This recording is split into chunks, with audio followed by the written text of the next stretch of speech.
प्रभु के चरणों में हनुमान के प्रणाम शुभकामनाएं।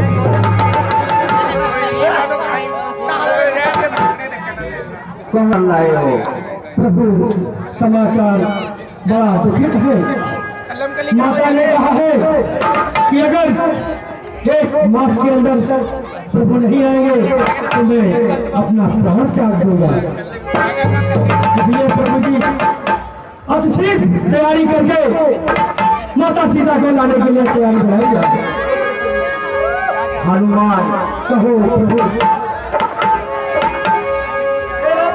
धन्य वीर हनुमान, तेरी गतिमति योग्यता हो किस भांति बखान।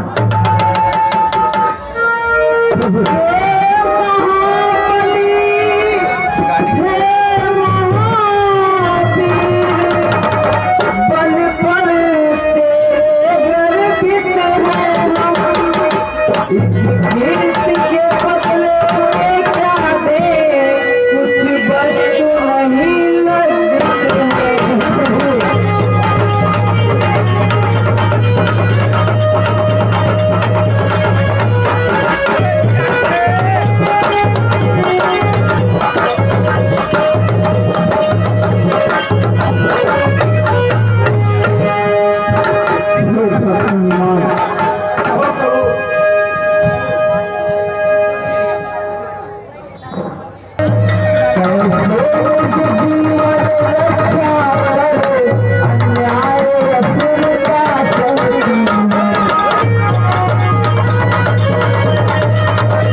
सीता अपना जीवन व्यतीत कर रही है।